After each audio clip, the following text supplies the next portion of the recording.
Hey everyone, my name is Andrew Davis, and you are watching season 3 of Conversations in Pop Culture, brought to you by my sponsors, Mixum Printing, the smarter way to print.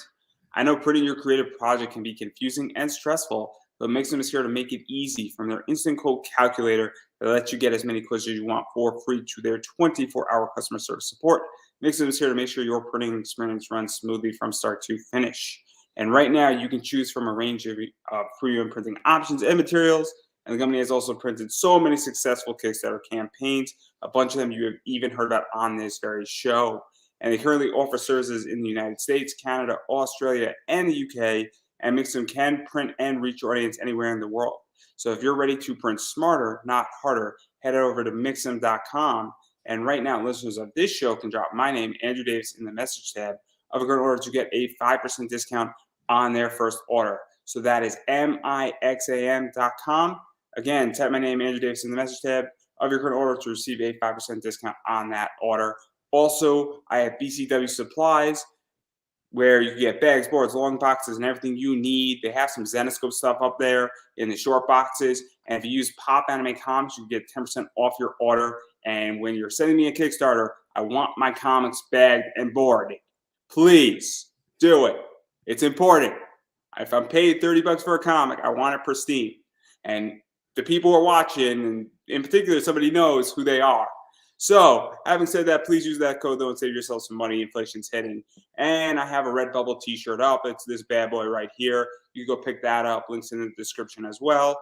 And without further ado, I have with me legendary comic writer for Zenescope, Pat Chan. So welcome to the show.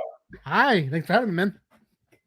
Yeah, no, I'm very excited because I've been reading Zenescope for a while. I collect Zenescope, and you got a lot going on. We're going to talk briefly about Zenescope in a second here, but I do want to mention that you have a Kickstarter that just launched. Yeah. You are fully funded. It's your first full day fund ever. It's over 9,000. To insert your Dragon Ball Z joke right in there. Yeah, do it. Hey, I should have memed that, dude. I should have memed that. I missed the chance. But it's for Prison Witches, Volume 3, and you get all the volumes. So links up above, and we're going to talk about that in a second here. And congratulations on that, by the way, as well. Thank you very much. Thank you. But I do want to talk about Zenescope.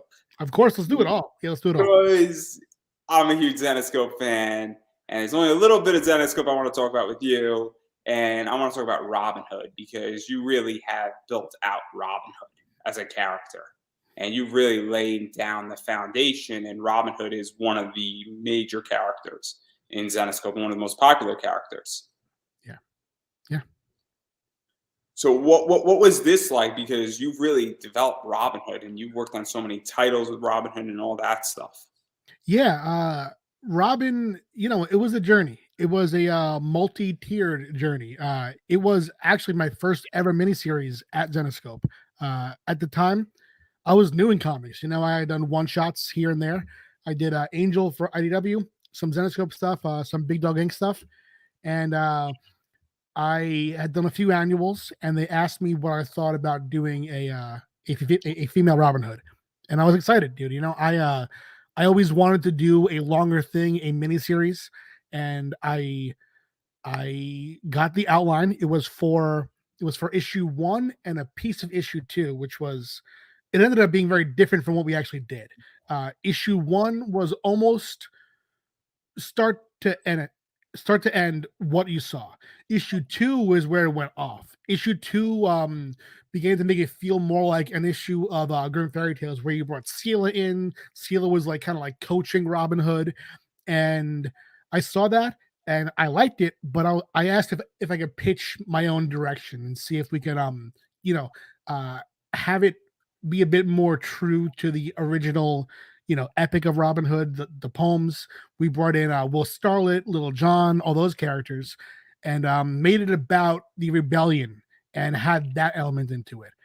So yeah, that was how it started, was from the seed of an outline.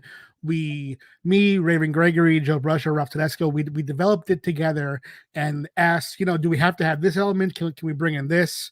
And really shaped that first series into, a mostly standalone story. It brought Robin from Earth to Miss back to Earth and told a full circle revenge story. And then I remember the week that number one came out, Ralph called me and he said, "It's doing well. How do you feel if we make it ongoing?" And and you know, at that point, Robinhood uh was a miniseries, and the only other ongoing then was Grim Fairy Tales. So I was stunned, and I said, of course, I have ideas. And Ralph called back in about 5 minutes and said, "Don't get too excited. I'm going to ask about it." And what it ended up being was, instead of doing an ongoing, then we began to talk more about trilogy. Sort of following Raven Gregory's example of the Wonderland trilogy, and that was our first goal, to essentially do something for Zenoscope that would be as big as and as relevant in their universe as that trilogy. Yeah, and let's even talk about that because a lot of, as I was stating, a lot of groundwork for Robin as a character was Yeah, laid out in those trilogies, and yeah, a lot of things she dealt with, really coming into the character and also really building her fan base in a lot of ways because obviously it was doing well and people really gravitated towards Robin and gravitated towards her story. And I think everybody's been in a similar situation. Not maybe I shouldn't say everybody because she's in a rough situation. yeah, yeah, I don't think things happen the same way they happened to her. And I'm being very vague for a reason because I want people to read it. Because yeah, once I start telling, I'm going to ruin things. And there's a reason why I win trivia in Zenoscope in the early days of the virtual con. Every question was about Robinhood, and nobody's read Robinhood. It's terrible. It's just terrible. I would have like 15 face masks from Zenoscope because of Robinhood trivia. It's bad. It's bad. But what was this really like? Because obviously Robin Hood is now a massive character, yeah, and people like yeah, Chuck Dixon have written Robin Hood and a variety of others, and have taken what you've done, and everything's been built almost linear upwards yeah, with her and what she is and what she's become. And then obviously Jason Carty did a statue and all that yes, yeah. between the four of you and really just laying out that trilogy and the one shots and a variety of other stuff. I mean, it wouldn't be possible without that groundwork. And so it's very cool, in my opinion, at least. Yeah. How is it looking on Robinhood now?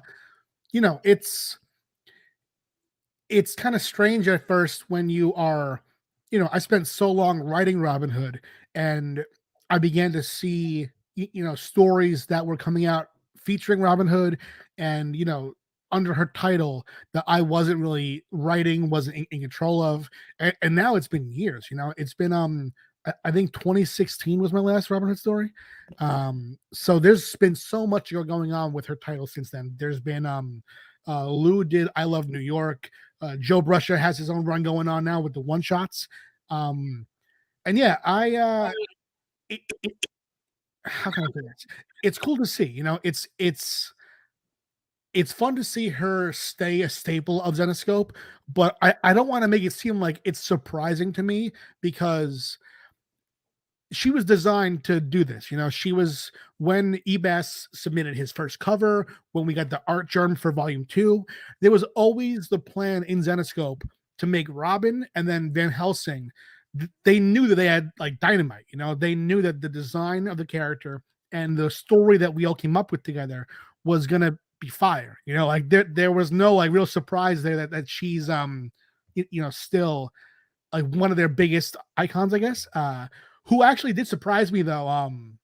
It has surprised me to see Mystere, who we created for Arcane Anchor. She has become one of their staple characters, and she isn't someone that we had a big plan for. She was a supporting character in my Grim run, and so that surprises me in a very good way.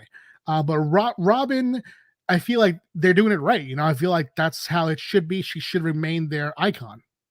And so to even go further into, Robin, and then we're going to Yeah, dive into Van Helsing, one of the things about Zenoscope that really I think also helps is that they have a lot of exclusive covers. They yeah, are very much bad girl art in a lot of ways. And whether they want me to say that or not, they have that vibe to it. And they're one of the companies that obviously I'm 29, so I didn't get to experience bad girl art top cap, mhm, but I've gone backwards, and Zenoscope is in somewhat of that vein with certain covers and certain exclusive covers. Oh And yeah. that also has helped, I think, in a lot of ways as well. And so what is that like for you? Because I know you're the writer, but to Yeah. also see that, hey, there's a limited 100 print run or a limited 250 print run or a limited 500 print run, and then there's a cover for New York Comic Con Yeah. or a cover for Heroes Cons or San Diego Con. What is that like? Because it makes the book, I feel, a lot more special in a lot of ways. Yeah. It it was a learning experience for me because I came into comics as a playwright. I was writing theater, I was writing short films. So the idea of the collectability I wasn't really aware of. I didn't really know the market there. Uh, and learning that was I definitely had a learning curve to see why so many people wanted this cover, wanted this cover. But I began to see more of what that kind of cover can do for a company at conventions. And then as the pandemic hit, I began to see from afar how Zenoscope would do their live streams and work that angle. And yeah, there's a reason, and this is a story that I haven't told ever yet, um, publicly. Almost every publisher that I talk to and have a relationship with, besides Zenoscope, always wants me to give them insight on how Zenoscope does their exclusives and collectibles so well. They are looked at as a premier collectible comic book company, and on one level, sometimes back then I wondered, like, does everyone who collects also read the story? The answer is no. But now I think that's okay. Like, now I see the value of a book functioning as both. A book doesn't have to be just a story. It could be a story and a collectible, right? So as long as some people are reading and some are using the book, to either flip it and make money or to build a collection, no matter how it goes, I'm honored to be part of it. It's also the idea that I don't read Zenoscope in physical form. I have a Comixology subscription, Yeah. and about 80% of Zenoscope's library is on Comixology. Yeah. So it's 11 o'clock at night, and I'm not tired, but I don't feel like turning on my lights. I don't feel like going down into my parents' basement to get my comics, Yeah. but I'm reading a lot of this stuff, and I've read a lot of your stuff digitally.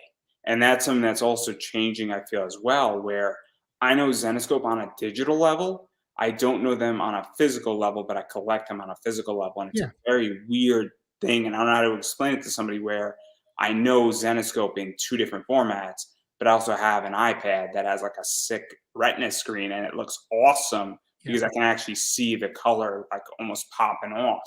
And in comics, it's a very different experience. It's also like backlit and stuff like that. So Right. it's very interesting. And obviously, this is my wheelhouse because I buy and sell comics and I treat it like stocks. And, I've done all right with it. And there's real money. And if you watch a Zenoscope live stream, I am cited almost every single stream by Jason. Every Yeah. single stream. And I'm like, hey guys, I'm here. Like, so it's a very interesting thing. But I didn't know they were viewed as a premium collectible company. I just view Yeah. them as a company that has value to their books and that people want it and Yeah. that a good majority of their books go up in value. Yeah, I think so. I mean, I would say that you know, if there is a person out there who has one of their life goals is to have every Zenoscope cover, then that is premium, dude. And there are I've some of the craziest times at conventions were when people would come up to the table and you know when when you write for a company as a staff writer and when you edit, your name ends up being on a lot of books, and it feels like you're never out of the hustle. So you don't really stop to look at what you've done until you go to a big Comic Con and someone shows up with a crate of long boxes and they have every cover of every book that you've done since the previous year's convention. And seeing that and seeing that people care about that kind of stuff and making sure they have every single cover, that was mind blowing to me. And signing all those was, sometimes it would take like an hour or two, but it was fun. Yeah, no, which Zenoscope fans are extremely loyal Yeah, and they are very loyal to the T, and people spend real money with Zenoscope. yeah, I have a budget at every single virtual con, and I think my budget's a little bit high. And there are people who drop like 500, $600, and I'm like, holy smokes, there's something. Yeah. But I also don't just buy Zenescope books, so that's probably why my budget is a little bit lower than everybody else's, even though it might be high. But the other character I do want to talk about is the Van Helsing stuff. Yeah, sure, yeah. Yeah, So, as far as her creation? or even just coming into Van Helsing, because you came in with Van Helsing versus the Mummy, No, and no, then no. No, before that. oh, you came in before. Oh, Yeah. snap! Yeah, I co-created her. Yeah. Me, Ralph, Raven, and Joe co-created Van Helsing for Unleashed, the Unleashed event. We were doing this monster series. We were wondering, we do these fairy tale stories, but where are the monsters in the Grimm universe? Where are the vampires, werewolves, demons, and zombies? So we had this idea that there was an event in the 1800s where they were all sucked into this dimension, and from that sprung God, it's so stressful to even talk about because it's so much. Sprung 6 series, dude. We did the core Unleashed series. Um, we did a werewolf series, zombie, demon, vampire, and then the 6th one was a Hunters the Shadowlands, which was the prequel to the main Unleashed core book, and that introduced 4 hunters. Roman the werewolf hunter, Masumi the demon hunter, Elijah the zombie hunter, and Van Helsing the vampire hunter. And Raven and I together came up with, I think, 2 different pitches for the vampire series and who the hunter would be. And one day, um, Ralph just called me and said, "What about a female Van Helsing?" And we ran with that. Gave her a personality, gave her a design. Anthony Spade designed her, and from there, I wrote her in Vampires, in the core Unleashed book, and then Realm Knights. And I really wanted to deliver her, her personal series. So we started back then. It was called Helsing, not Van Helsing. It was just called Helsing, and we did Helsing number 1 through 4. And then I stayed on her title for Van Helsing versus Dracula, then Van Helsing versus Frankenstein, then this event book called Grim Fairy Tales Apocalypse, and finally Van Helsing versus the Mummy was my last bit for a while. And then years later, kind of now, I'm back on her title, starting with Van Helsing Invisible Woman and moving forward. I got a picture for that by That cover, arguably one of the greatest cover artists of all time, Ivan Tao. it's a sick cover. I was actually just talking about Ivan today with I actually can't say who, but but that cover is sick. And I mean, what a way to come back. I wanted to kind of branch out as a writer and do my own thing, do the Kickstarters, do creator owned, and become known as a creator owned guy, uh, and a novel guy too. So I began to read some of what Dave Franchini was doing on Bell, on that kind of stuff, and I really enjoyed it. So I started talking to Dave and asked to come back for a title or two. And my first issue back as a freelancer was that one. And when I saw the cover, dude, I was like, wow, this is meant to be. What a beautiful cover. I mean, I'm going to be very, very honest, where that is the cover to own on The Invisible Woman, because just it is such a cool cover. It is dealing Yeah. with negative space, and it's so simple, yet it is so amazing, this cover. And I really think that it should not have been a cover C. It should have been an exclusive, because it is just that beautiful of a cover. Yeah, But it's intensely awesome. Yeah. so I love that cover, and Ivan's special, for lack of a better word, is the way I put it. And then, obviously, what is that like? Because he's an amazing artist, and then you're doing this book, and I enjoyed this book. And it's also, I think this book was 32 pages, which is kind of cool as well, where you got a little more page count in there, and you can actually tell a more intricate story in a lot of ways. And Zenescope's changed, where they've gone from, I think, 22 now to doing more 32 pagers and 72 pages and things of that nature. And what is that like? Because it changes the nature of what you're doing in a story. Yes, that's also, I told the short reason why I was interested in coming back. That is a huge part of it. That they change things, because when I worked with them for I think 4 or 5 years exclusive. I did 2012 to 2016, right? And I wrote almost, I wrote as much as I could during that time. I wrote on almost every title, sometimes long runs, and I wondered sometimes what else could I do, And I would say that Zenescope probably felt the same way too, in that there would be times when you would open up the catalog and there'd be 8 titles that were written by me, and that was a lot. And the fact that they were all in the same universe together, and they were all multi-issue series, sort of made me, it was a challenge trying to find new ways to do things, which is why I put my the final event that I did, the Grim Fairy Tales Apocalypse, that was in many ways the send off to the characters that I've been working on for so many years. So when I saw them do that and start to do the single issues, the one shots, and then the 72 pages, not 72, 64 pages, I saw that and I was like, that is so new and so fresh, and it's been enough that just the overlap of a different format and time having passed and new characters really really intrigued me. And even to go further into that, because there's been a massive shift, and obviously COVID has forced that shift. Yeah, Also, readers' attention has forced that shift. Also, value for the reader, because at this stage in the game and where I'm at financially, is that I'm being very selective on what I want to pick up, yeah, and you have to now earn my dollar. yeah. 3 years ago I was picking up everything, and now I'm sort of going back a little bit and rescinding and actually looking at what I want to read. And so things have to be earned at this point. And also, it's the idea that people sort of want, I think, miniature graphic novels, as I like to call them. When you're doing 64 pages, 72 pages, I want more story. And I don't mind spending a little bit more money for it. And I don't even mind waiting a little bit longer for it as well. But it's also self contained too, because I'll pick up issues 1 and 2, and then I didn't know issues 3 and 4 came out. And then I just fall out of a series. But if it's a one shot, that's something that really does it for me in a lot of ways. And so, I think it's a good shift.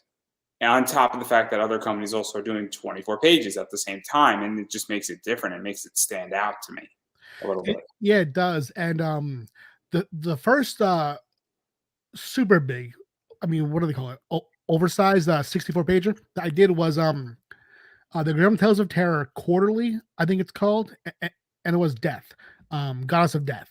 Um, when I got the outline and saw what it was and how I wanted to break it up, it was unlike what we could have done back then. It couldn't have been a miniseries. It couldn't have been an ongoing. It couldn't have been a one shot. It was designed to be this epic that is double sized one shot, and I mean it's just nothing like it. There's no other way to say it, in that it was designed If you for that break it format. up, it ruins it. And then Yeah, there's no break point in that story, right. Yeah, because exactly. it's just one of those things where sometimes a story cannot be told at a breakup point because it's going to Yeah. fuck it up, for lack of a better word. Yeah, it changes how you tell the story. There's no need to, do the whole fake out ending where wait till you see what happens next. You just tell the story, and being able to live in the story, it lets you change the pacing, lets you change the character switches. It's just, it was really interesting to me as a writer, both as a challenge and a way to do something that was a lot meatier. I mean, I on my own Kickstarters, I'd say about half of what I do is stories in that same length. I do 60 to 70 page graphic novels, and I love that length. That to me is, it's a bit shorter than a miniseries arc, and it feels a lot more substantial than a standard one shot. That is the perfect little slice of comic to me, for sure. And we're going to talk about your Kickstarter, I promise. I promise. But I do want to talk about at least a little bit more of Van Helsing, Oh, because as much as you want, dude. As much as you want. because we have, obviously returning to the Return of the League of Monsters, Yeah. part 1, and then this is part 2. And I just like these 2 covers. And I just picked 2 of the covers that are my favorite. So if you don't like these 2 covers, there's I think 4 other covers that you could pick up on this series. There's probably more because there's some exclusives with it as well. Probably. Um, but what was this like? Because I don't think you worked on the first League of Monsters, right? No, I didn't. But what was interesting was, it was similar to Robinhood, except Van Helsing, uh, the structure of her series, even beyond what I was doing, it's very, Van Helsing versus this, Van Helsing versus that. It's always been about monster hunting, whereas Robin took her in different directions, and wasn't always about Robin versus enemy. So when I see who is in the League of Monsters, both the original one that Raven and Dave did, and the one that I was going to jump onto, the League, it included characters that I had, co-created, worked on together before, like Frankenstein's in there, the Bride of Frankenstein, and seeing, you know, how they ran with those characters after my run, it made it really fun to go back. It was as if you were meeting an old friend and catching up, and you were surprised to learn some pretty cool things about them. And yeah, it was both that and also some new characters too. Raven co-created Dracula's daughter, who's in there. Uh and then right before my new run on Van Helsing, Brian Hawkins did the Beast of Exmoor, who was also in the League of Monsters. Uh, so yeah, it was a Brian mixture. Hawkins is a monster. Yeah, he's a great guy. He's an indie guy. He's an indie guy, and Oh yeah, he's a steal for Zenoscope. Is a good way to put it. yeah, yeah, yeah. It was a mixture of the familiar and the new, which is exactly what I wanted out of writing for Zenoscope. Yeah, obviously I've read all this stuff digitally, and what I haven't read digitally, I've obviously picked up physically, and I like where it's going because it's a fascinating story. And I Oh, also feel like it's not an us versus them type story either, because Van Helsing is going down to hell to deal with a bigger problem, for lack of a better word. And yeah, I enjoy the fact that it's also breaking new ground. And that's the thing about yeah, Van Helsing is that great, we're fighting Frankenstein, we're fighting this person, we're fighting the mummy, but now we're actually fighting a pretty powerful demon in this, and there's some serious shit. And I'm yeah, not gonna lie, Van Helsing has always had a challenge, but this is the one where she might be over her head a little bit. yeah. Yeah, it's a big challenge, and it's interesting with this now too, because looking ahead a bit at the other Van Helsing things that are coming down the line, um, even though these are one shots, or a two-issue series or a 64 pager, they all in some way push things forward and inform the character. Like right now, I'm doing a Dracula's daughter 64 pager, and that very much picks up from number two of Return of League of Monsters, and it stands alone while being informed by what's going on before and while setting up things for the future. It's a very kind of like old school classic way of doing things, which I like. And even to talk about that, because one of the things is that obviously that's coming out, and then I also think there is Van Helsing, Hour of the Witch, is Yep. also Yep. out there as well that you're working on, or it's coming out. I'm not exactly sure when it's dropping, Yeah. per se, but one of the things that Zenoscope has done now, and I think they have done a really good job in the last 2 years, and not saying it didn't exist before, but they've really established the boundaries of their universe and are Oh yeah. starting now to throw things back into their universe. And obviously, Death Force for Zodiac did that, and a Mm. variety of other things has now done that. So, what is that like for you? Because obviously, this is building out the universe, and everything is starting to stack up on each other, and everything's moving things forward. And at some point, there's going to be another event where all this stuff adds up, and there's going to be something coming. I mean, whether that's in the next month, the next year, the next 5 years, I mean, I think it's pretty clear that things are going to clash into each other, whether that's a big event or a small event or whatever it is. But something's coming down the pike. Yes. Here's my take though. Back in the day, I was in their writers' room. I was part of the staff, and it was often my duty to either build that event or to be instrumental in helping Joe build the event. Like Raven and I ran Unleashed, then Joe ran Age of Darkness, then Raven and I no, then I ran Apocalypse, and then I left and Joe reinvented Grim Fairy Tales with Dave. Now Dave Franchini and Dave Wohl are in that seat, and they're steering the ship, and I get to be a more casual part of it, which I like.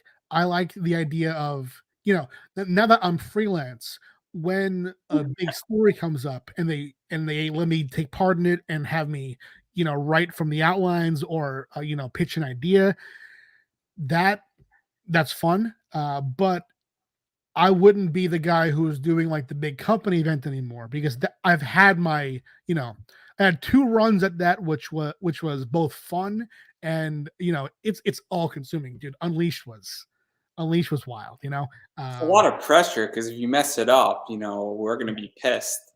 Yeah, yeah, yeah. And in fact, I remember I was at this comic book signing, and there was someone who was a Zenoscope fan who had just read Dream Eater by Raven Gregory.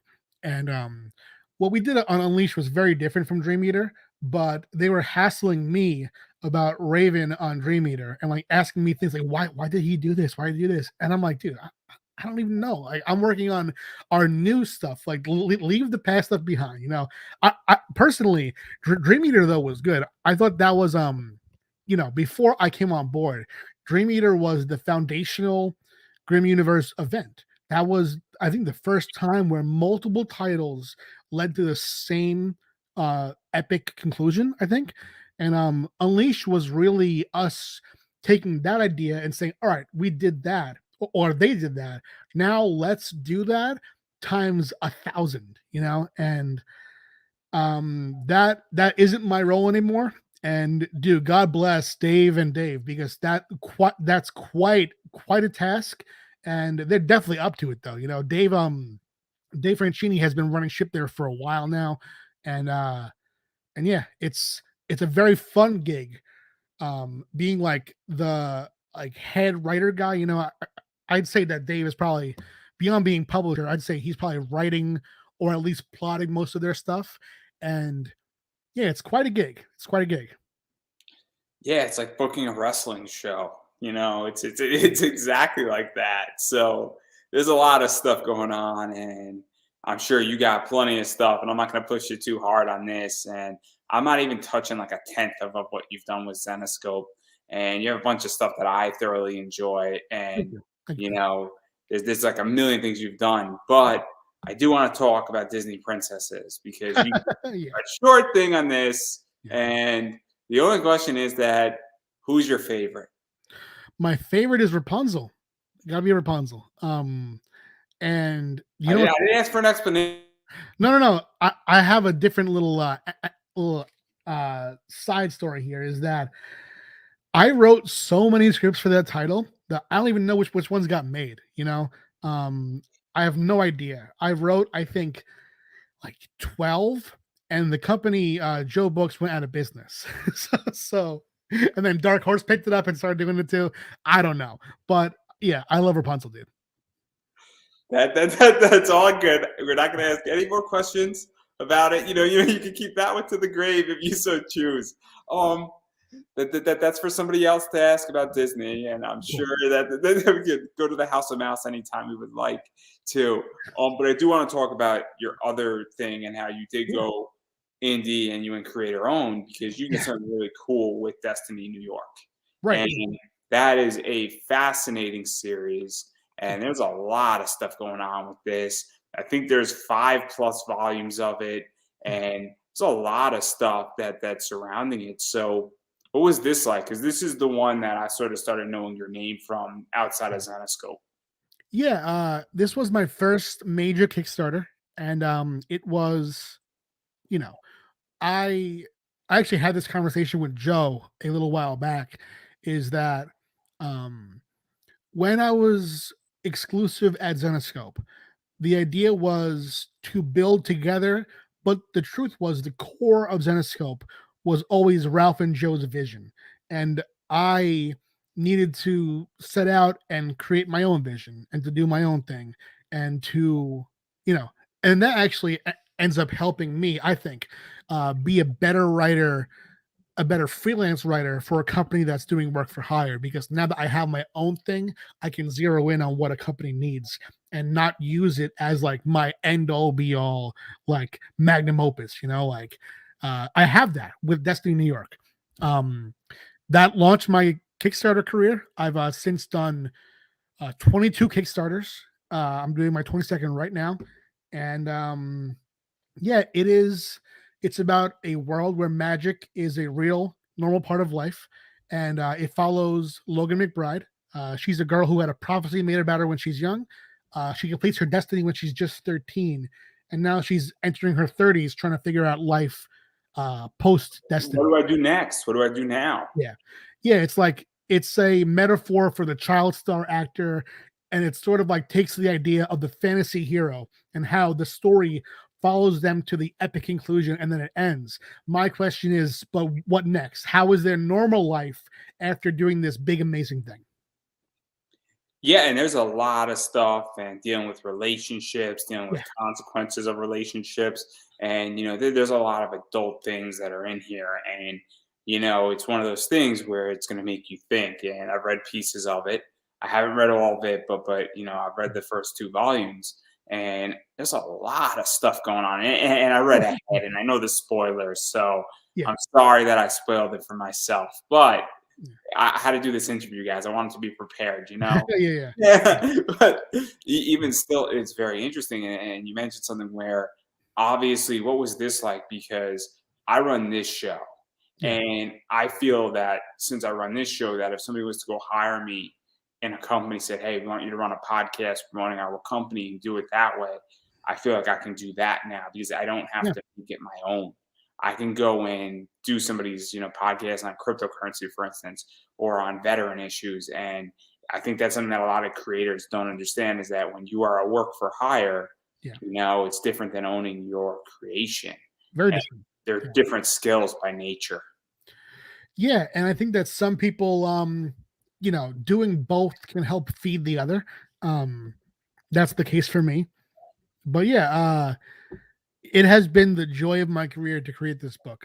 It is a book that, you know, it it's my life's work right now. Who knows what'll be next? But right now, I'm putting everything I got into the book, and it is on its fifth volume, and we have uh, four spin-offs so far, with a fifth to launch this year.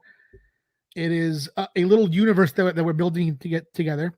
And Black Mask Studios has picked it up to do single issues as well. So we're both in the shops in single issues and on Kickstarter as trades. And so let's even talk about that a little bit because Yeah. that's cool because you get the Kickstarter audience in there.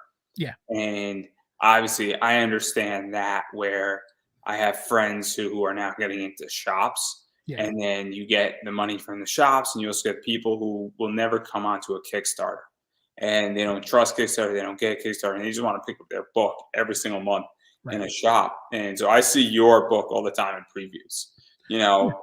Yeah. And so, what is that like that you're hitting both audiences? And I also feel like it gives a lot of credibility to you. Where, and I don't know how you feel, but obviously, I just funded on Kickstarter, and I feel that I have a little bit more respect to some degree because people are like, "Hey, you just did a Kickstarter, and now you understand. Oh, you actually were successful on a platform raising Yes. money." And so, Yeah. I don't know how you feel about all of that and what that means exactly, or maybe that doesn't affect you. I don't know. Oh no, it does. It's a shifting thing too. In the past, it was almost looked at as if Kickstarter is where creators go to take pictures that didn't get picked up, which, that to me has changed. Now Kickstarter is seen, I'd say, by, if not everyone in the comics community, I'd say that everyone who's a serious thinking person, it's seen as a legit way to publish comics.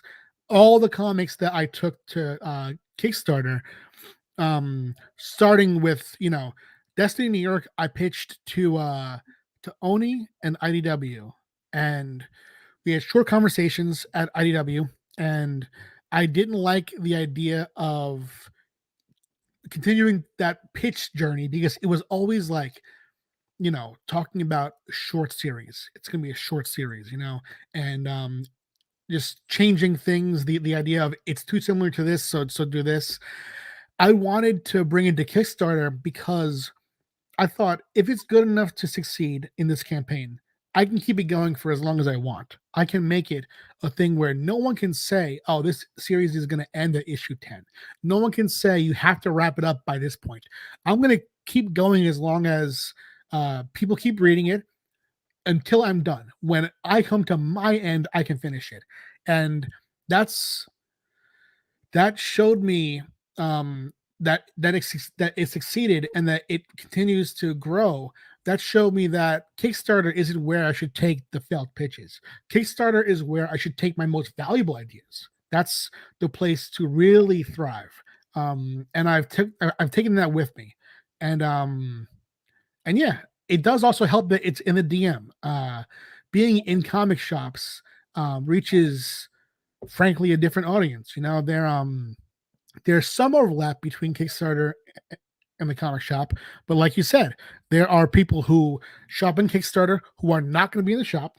There are people who are in the shop that are not going to go on Kickstarter, and that's it's just hitting two audiences in a way that that is meaningful to me, because I want as many people as possible to read the book. That's my end goal, is to have the book read and hopefully enjoyed. But if you read it and don't enjoy it, right? So Yeah, you can say whatever you want. It's my yeah, show. So if you want to yeah, tell somebody to fuck off, be my guest. yeah. I mean, I want everyone to enjoy it, but I'm not going to change a word. And that was one of my deals with Black Mask, was that if you want to publish it, I'm gonna do it my way. Don't not a single word changes. If it isn't that book, if it's a new creator-owned thing, I'm happy to hear any input. But this book, leave me alone, dude. And they do, which is beautiful.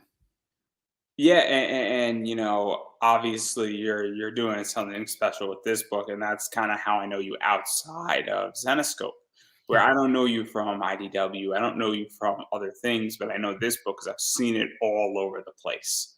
And it's weird when you're on Twitter and you see this book, and I'm like, I know who Pat Chan is, and then that's how I came, and I'm like, oh snap, like that's the book of what I know you from, and it's very mm, very cool in that regard. And oh, cool. obviously it's something that I thoroughly enjoyed, and I should probably get more of it. Thank you. Yeah, that is great to me. I'm happy to have discovered to have been discovered in multiple ways. That shows that doing multiple things that could work. It's always interesting to see what someone comes to my booth with at a convention. Some will say, what I get a lot is that people know me from live streams that I do sometimes, and they know my personality but not my work.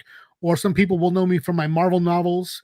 And it always kind of surprises me where someone brings their knowledge of my work from. And it's always nice to see that it's kind of like various, it's Black Mask, Zenoscope, and like just random things, which is it's nice. Yeah, it's cool. Yeah, it's weird how people know me from, in which that a bunch of people know me from a lot of financial podcasts that I'm on, and like, oh, Mhm. you're into comics too. That is the weirdest transition Yeah, ever. It's yeah. like I'm talking about how to make money in comics, and they're like, you have a comic podcast too, and you're actually interviewing a bunch of the writers that I actually read. And oh, it's like, and I've had people come up and be like, are you Andrew from Pop Anime Comics? Like, well, I'm just sitting eating my lunch at a con. I'm not a guest or anything, Yeah. but like they just look and they're like, yo, are you that guy? It's like the weirdest thing ever to me. So That's cool. Yeah, I mean, I was going through your channel. I saw that you've interviewed some big names, and you've had cool conversations. I was playing a few of them while I was working before, just to like get a sense of like the kind of questions that you ask. And yeah, I could definitely see people tuning in and enjoying your stuff, man. It's nice. yeah, no, I have very interesting people on my show, and it's Definitely. been a very, very, very interesting year so far. I love And it.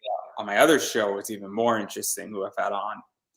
So I've had people like Danny O'Neill on, and Paul Levitz, and Hmm. Howard Cruz, and some Trina Robbins, Chris Ryle, who you may or may not be a fan of. It's all right. Oh, Chris? It's a joke. It's a Oh, joke. Dude, yeah, I love Chris. I love Chris Yeah. too. Chris is I owe him a lot as far as where I am in my career. That man gave me a chance based off of nothing, dude. He you know, I was a fan. I was a reviewer. I wrote interviews for guys like him on the Angel books, and he gave me a chance to pitch for their last ever book on that title. For I mean, because he was a nice guy pretty much. And yeah, I will always think positively about that dude. He's Well, great. I like Chris Rock. Yeah. Chris has always been good to me. I just asked, and I asked him on Tumblr of all places for an interview, and that's how I got him as an interview Yeah, he's a the man. while back. So it's kind of weird how you find people, but yeah, He's the no, man. and I actually do need to talk to him with his new company with Ashley Wood. Yeah. Here. Dude, Chris, I mean, I'm sure you know, but that guy, beyond being an editor, publisher, he can write as well. Dude, Groom Lake with Ben Templesmith, that book was incredible. Really good stuff. Yeah, there's a lot of good stuff that he's worked on, and Yeah. I'm looking forward to what he does next because he's got something up his sleeve coming. Oh yeah, he So, did also he did a comic based on Weekly World News with Batboy, which was funny. yeah, no, I don't know everything that Chris has done, but I know that Chris has booked a lot of things for IDW Yeah. and Oh yeah. good chunk. Like there's like a good like 8 years of IDW stuff that like he's been a part of. It's amazing, and so obviously, but I do want to get back to the Yeah. Kickstarter now. Yeah. Is what we got going on here, and as I stated, you are completely funded. It's your Yep. first day funding ever. You're over 9 grand now, so joke inserted, please. But obviously, for those who don't know, what is Prison Witch? Because I know this is the third volume, but what is the pitch for those who don't know? All right. The very short pitch is it is Orange is the New Black meets The Craft. A bit longer of a pitch is it is about a woman named Cam Rivers who she's arrested following an assault. She blames the assault on what she believes is a demon. She believes that she's possessed and has been for years. She's haunted by the ghost of a little girl who burns when she gets angry. So at prison, she goes to a coven of witches for help. And while there, they help her discover the truth of what this spirit is and how it might be, more of a part of her than she realizes. Yeah, there's a lot of stuff going on here. And Yeah. then obviously, and we're going to dive into the story in a second here. I was just distracted by my dog, everybody. It's all good, man. It's all good. Sorry, but obviously there's a lot of Yeah. stuff going on here. And, I mean, you they know, heard it. It's all good, man. it's one of those days. But where did this idea even come from? Because obviously we're dealing with prison, we're dealing with a witch, we're dealing with spirits, Yeah. and there's a lot of moving pieces here, and it's Yeah. a intense book. Yeah, this idea came from my wife. We write it together, and one day she said, "What if we do a story about witches in prison?"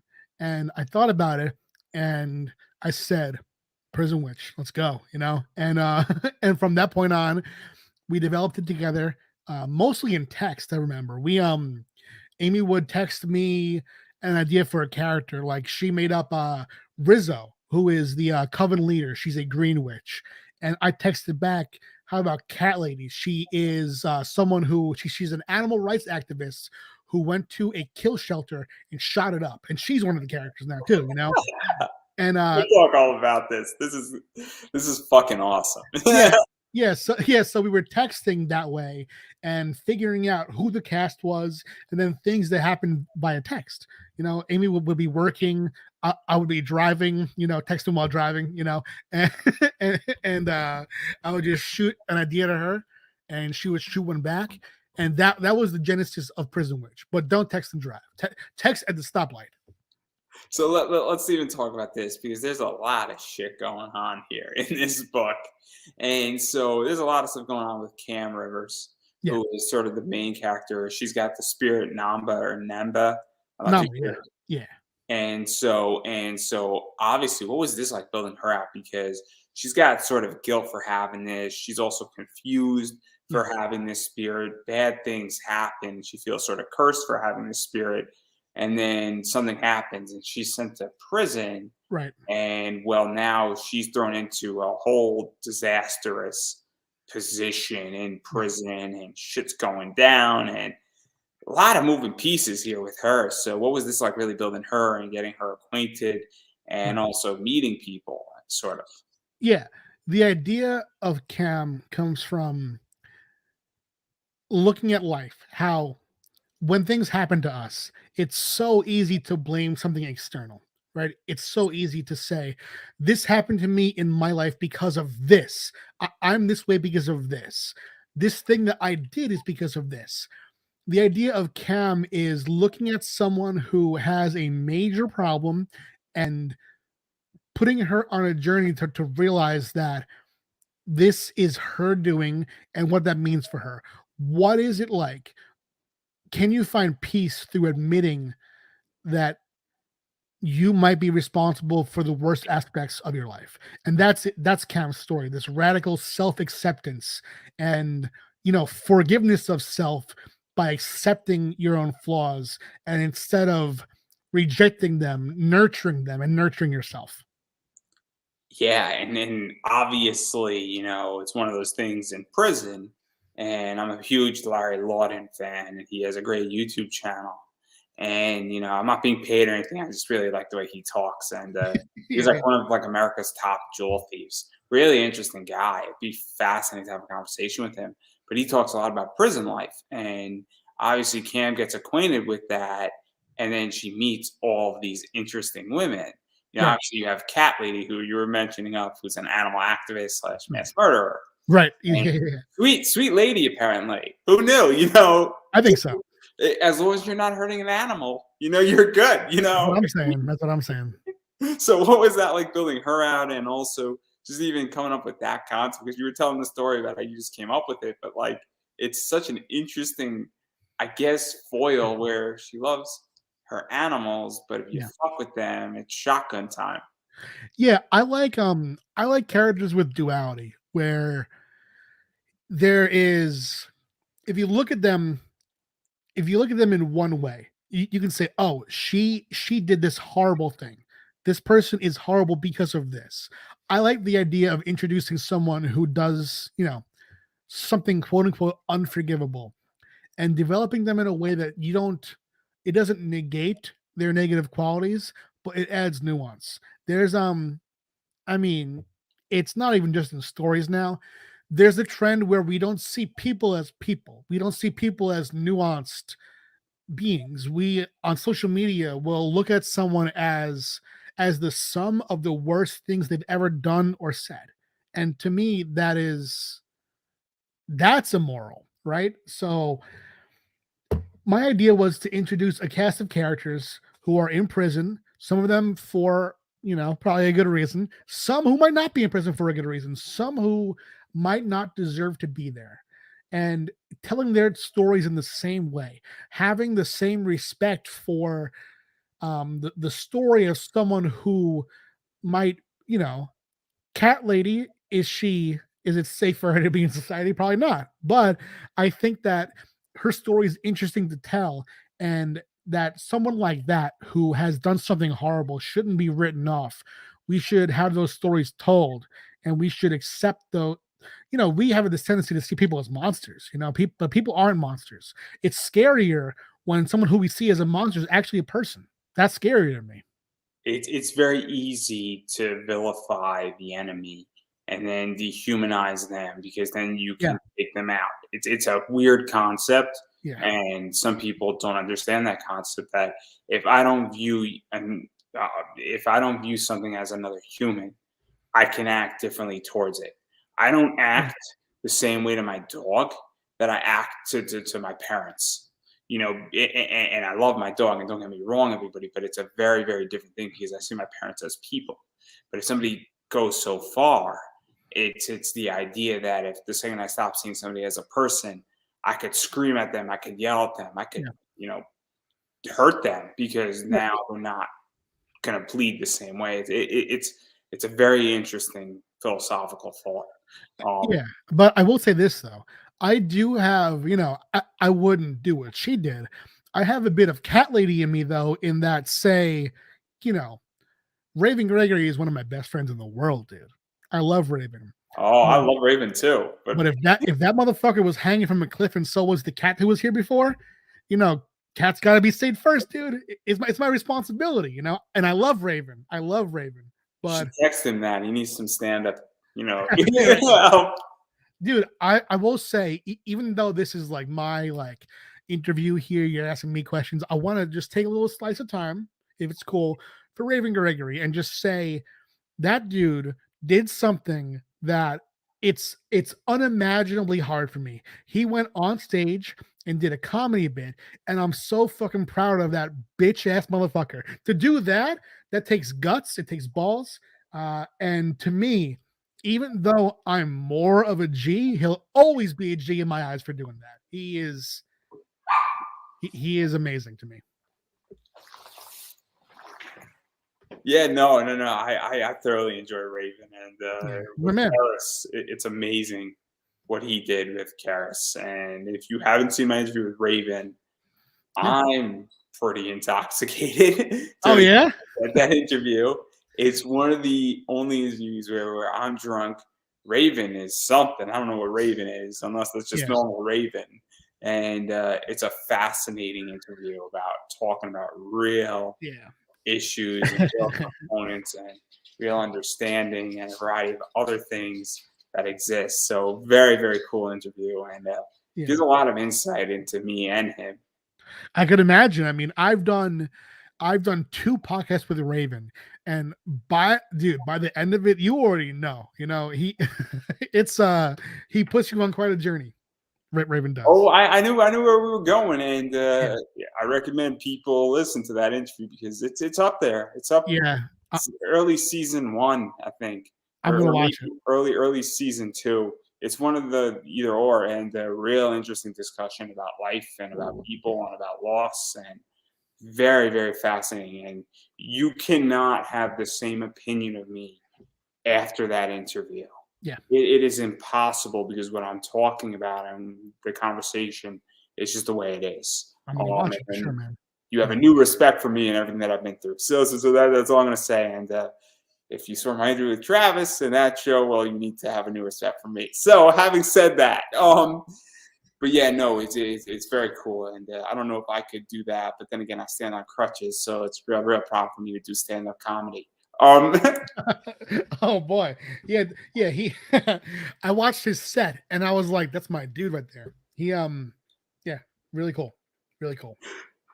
See, I figured out throw that joke in there. Of course. I would not tell any of my little bit because it would get you and me both canceled.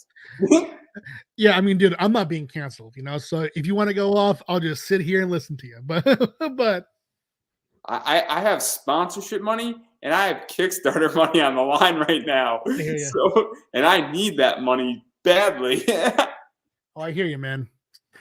I need that money badly right now to keep going. So I'm just gonna zip a lip here. But even going further into these characters and talk about Rizzo because Yeah. I think of Grease when I hear that name, and she's just a boss bitch. Yeah, she is the Coven Mother. She is a Green Witch. We wanted someone who was, you always associate when you think of magic and you think of the person in charge, you think of this like intense badass. We wanted a badass who was also a gardener, dude, and and the idea that she is both, as you said, she's the boss bitch, she's in charge, but she's the healer too. We wanted that role for her where she facilitates things because Cam is the one who has the power. Rizzo facilitates things in a more nurturing and cerebral way. And we're exploring her in major ways and sort of challenging the audience's perception of her in volume 3. That's going to be coming out.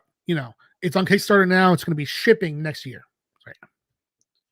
Yeah, and I don't want to ruin too much because obviously I don't want to. I want people to actually go back to Kickstarter. But then there's Kayla or Kyla. Oh, Um, Kalia, oh yeah, yeah, wow, I can't speak today. Who is a sex shop owner, a lover, and a fighter, and that's a fun one too. And talk about duality. You know, yeah, yeah. She, you work at a sex shop, you're bound to get both respectable clientele and creeps coming in. And one day she snapped. She had enough of this one specific creep, and she took a big dildo and she beat him up with it, And so that led to her having an assault charge, and she's in prison. She has of everyone in prison, she is the one who is least deserving of it. She's the most well adjusted.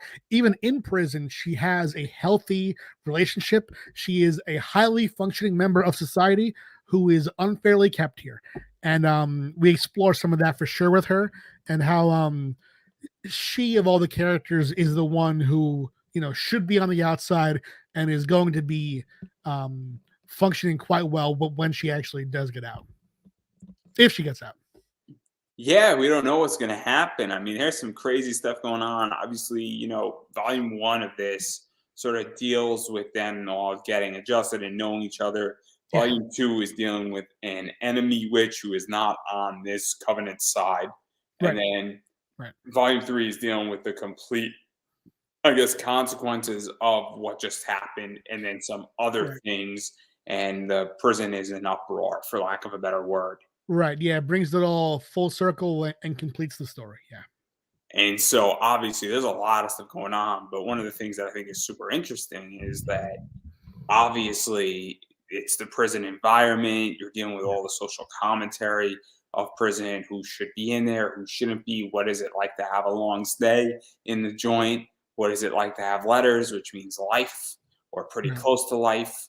And also, you're talking about society Yeah, because prison is society. yeah, And what people don't understand, and I've studied prison culture, is prison culture and the outside culture are not that far apart from each other. And it's very interesting how, if you're reading this, it's very much an allegory for regular society, for lack of a better word. And so it's such interesting writing. And it's so cool just to read something because I like Orange is the New Black, yeah. but Me too. I understand the other side of it. And so a lot of cool shit in this book. Yeah, we watched a lot of documentaries too about prison and about how there are little injustices done to you, and we explore this in uh, a bit in volume two with one of the she is seen by the core coven as a villain, but we explore what a day in her life is like and how not being able to get something so mundane can really set you off and really inform the way that you behave. And it's it could be seen as sort of this mundane torture that wears you down sometimes. And we want to depict it in a way where, you know, the goal is never to lead anyone toward believing a certain thing about anybody or any system. The goal is to depict something and leave it with the reader and have them think about it. And that is what I hope happens with Prison Witch. Yeah, and I think that, a lot of people have an idea of what this stuff looks like. And I think this sort of sheds a new light on it.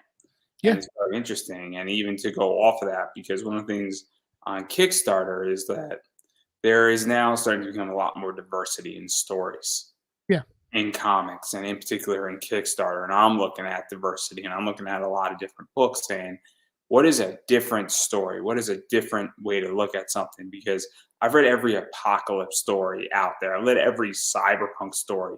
I'm not looking to read another cyberpunk story. As much as I like the genre, I Yeah. played Cyberpunk 2077 and I've read one cyberpunk comic. I don't need any more of that. Yeah. But I haven't read something like this.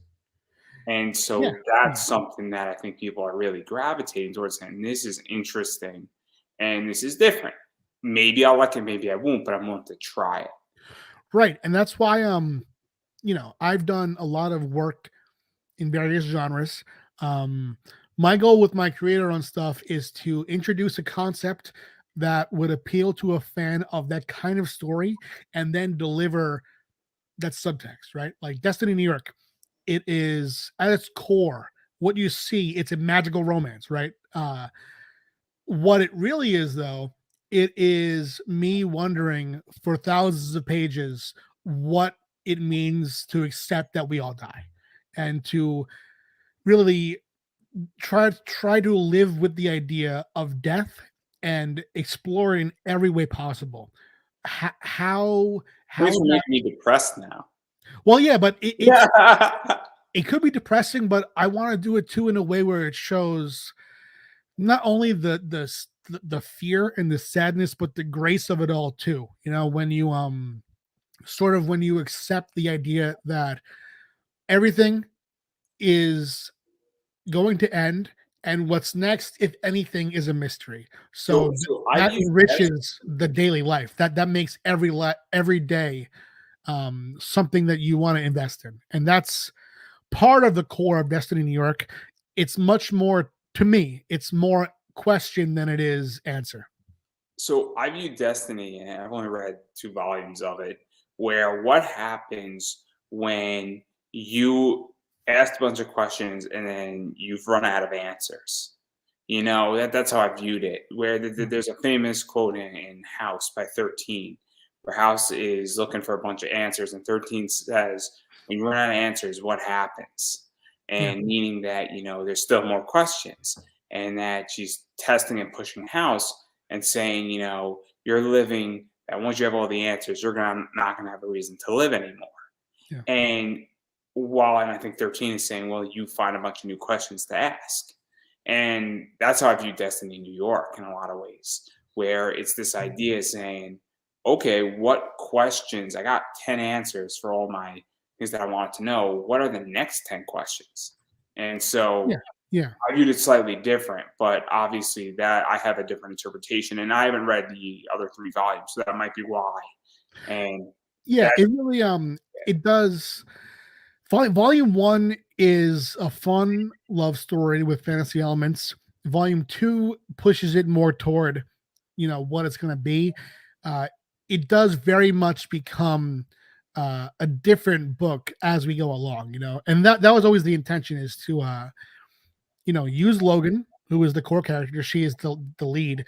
Use Logan as our way in, and then spread out from her.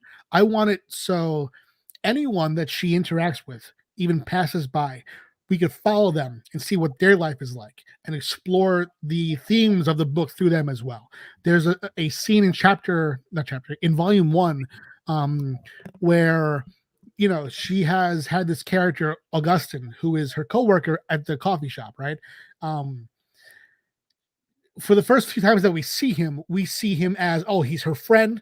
When we have her talking to him, that's the way that she talks about what's going on in her life.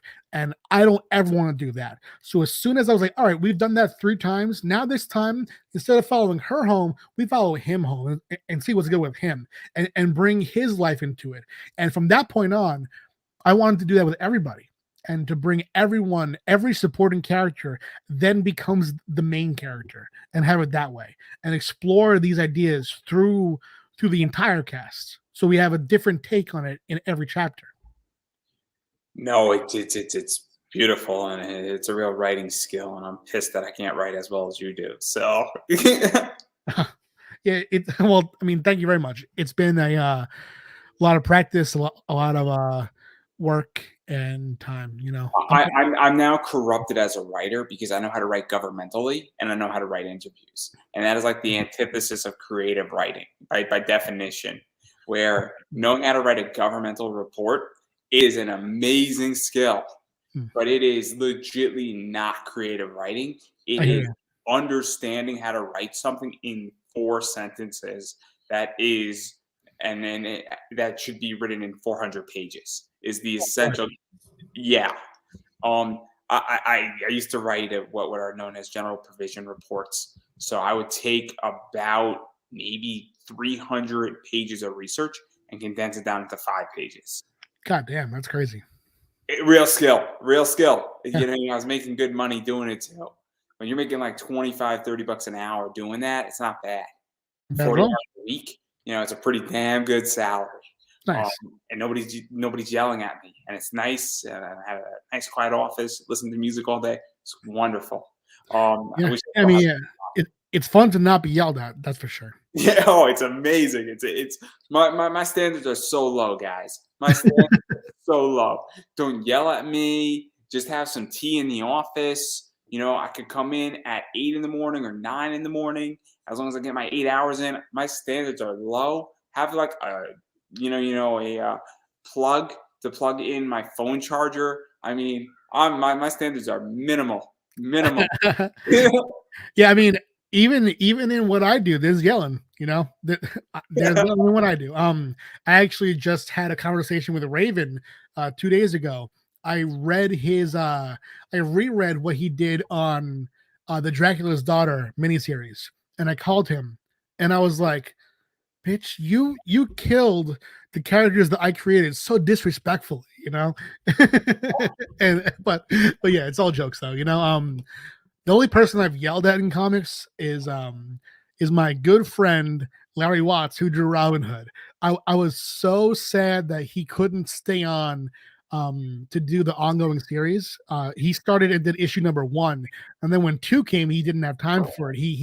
The deadline was too soon, so I called him, and I was just like, "No, no, come on, dude, please," and it was just, it was intense. But I had to say goodbye. It happens. It's unfortunate. Sometimes, gotta just let people go and they're off to the races and never say never, right? Yeah. But even going further into all of this, and obviously, it's very cool, and I think that you've done something very interesting with, obviously Destiny New York, and even with Prison, which is that the book matures with its audience, Yeah. and I think you Prison Witch, and correct me if I'm wrong. I think the first one was released 2 years ago, or was it released a year ago, or even before that? Oh, Prison Witch, the first one, let's see, we kickstarted it in 2017. I believe it came out in November 2017 or January 2019. So typically, it's 3-4 years is what this has been going on, and Yeah. obviously in that time, your audience has grown with the book, and I think the book in nature has matured and has gotten more and more intense, and the issues in both Destiny New York and Prison Witch have grown in that way too. So what is that Yes. like? Because it's a real skill when creators understand that their audience is becoming older. I don't know if you're familiar with the show Ruby by any chance. No, no. RWBY. Well, the brief summary is that the show started off very fun in the first volume, became a little bit more intense in the second, and by the third, they went completely dark. Yeah. Because if you came into the show when you were 12, you know, 16 episodes every single year, you're now 15, and the show is meant for a 16-year-old now. Right. All of a sudden, and then volume 4, 5, 6, 7, and 8. Obviously, now if you started when you're 12, 8 years later you're 20, and that show is perfect for you.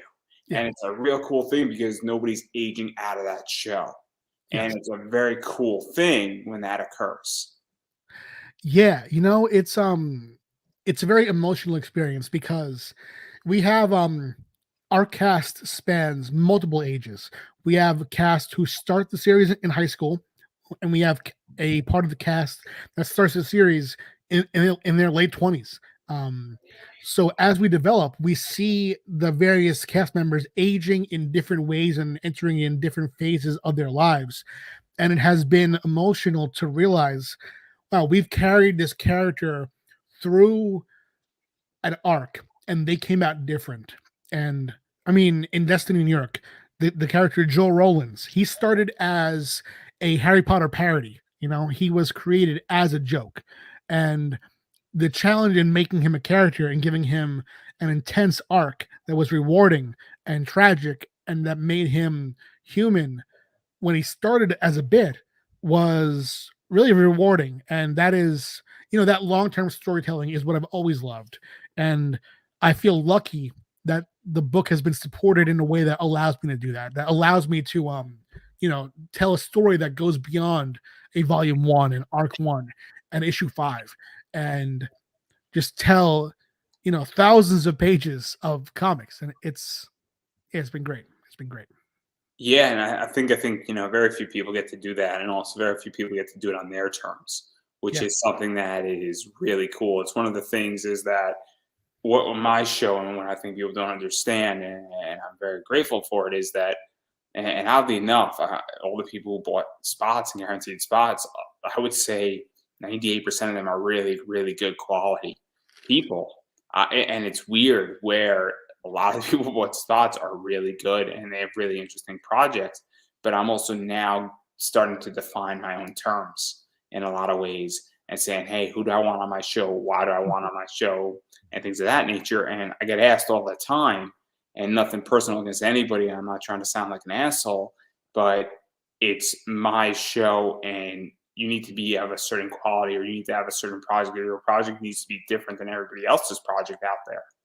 Yeah. And I want to do things on my terms. And oddly enough, getting funded on Kickstarter and having the ability to do this show on my terms, it's a very, very cool thing. And I didn't think that was possible. Cool. So, Yeah. I mean, thank you for having me on then.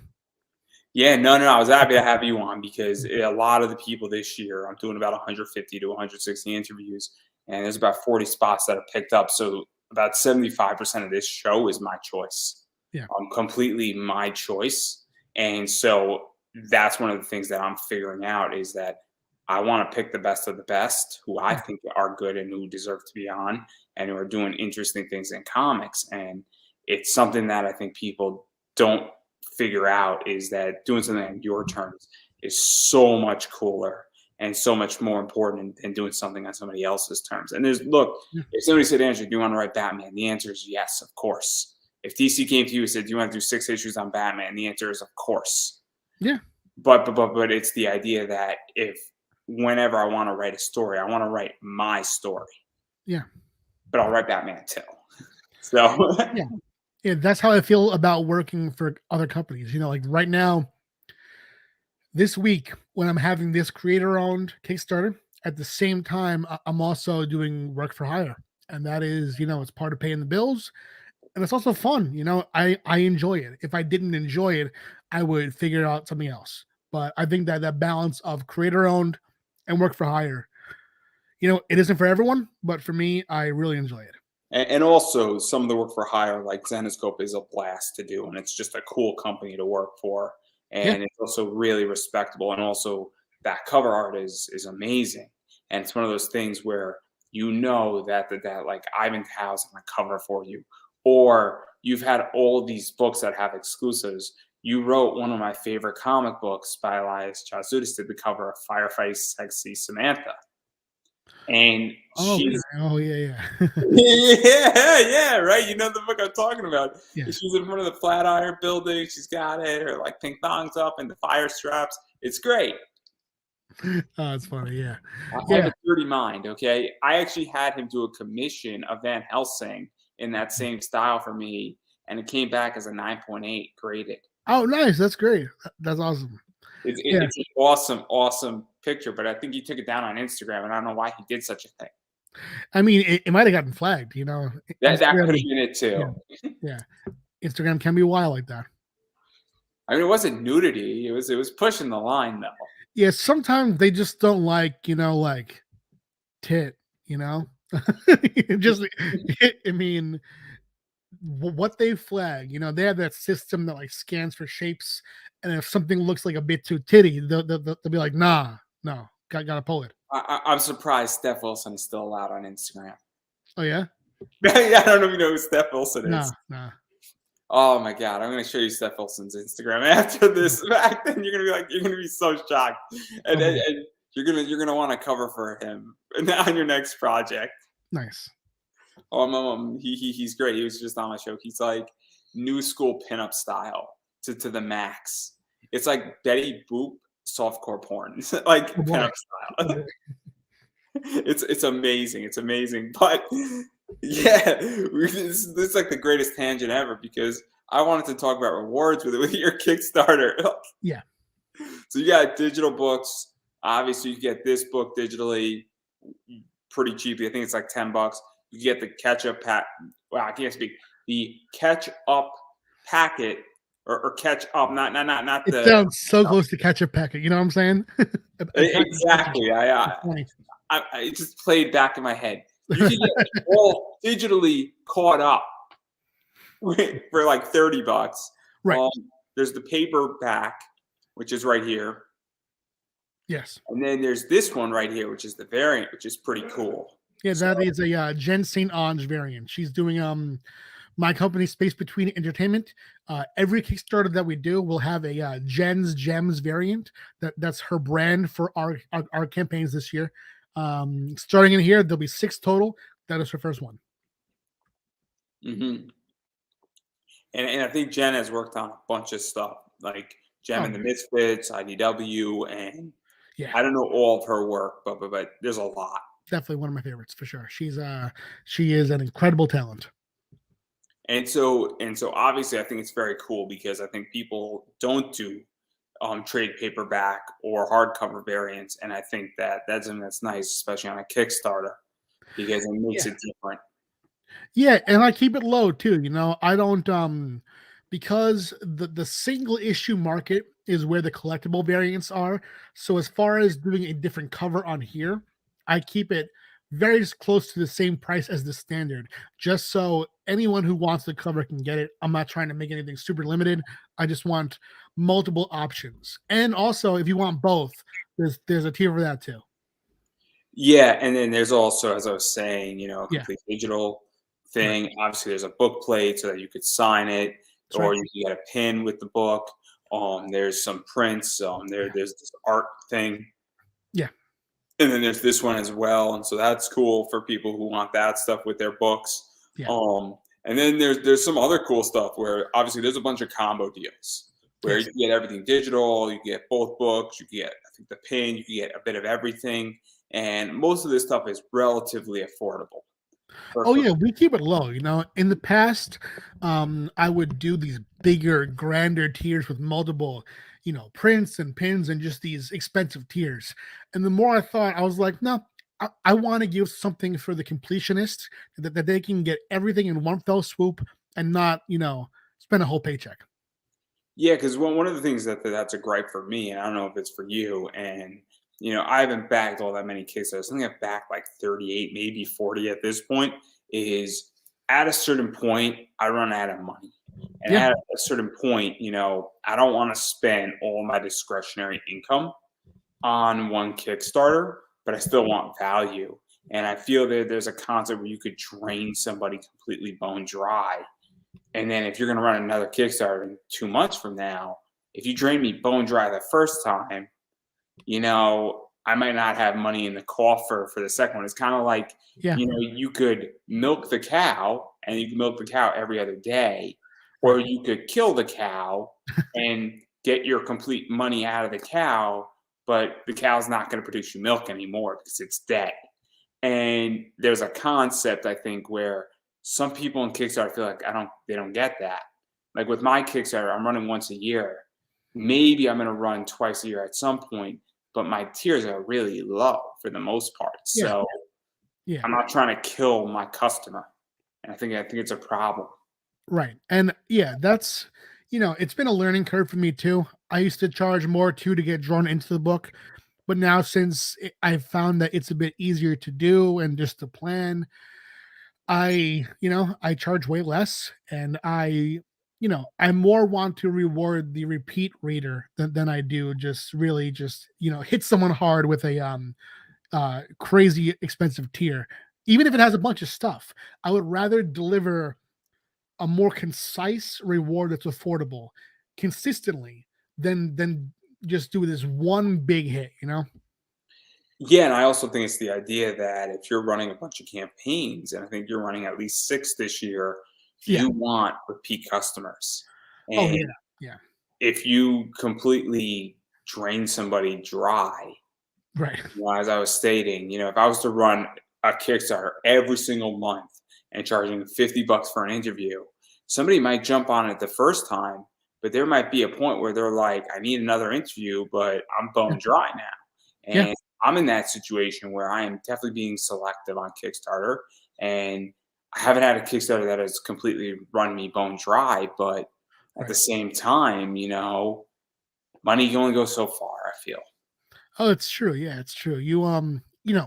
If I was, after money and was money hungry, I'd probably be in a different hobby.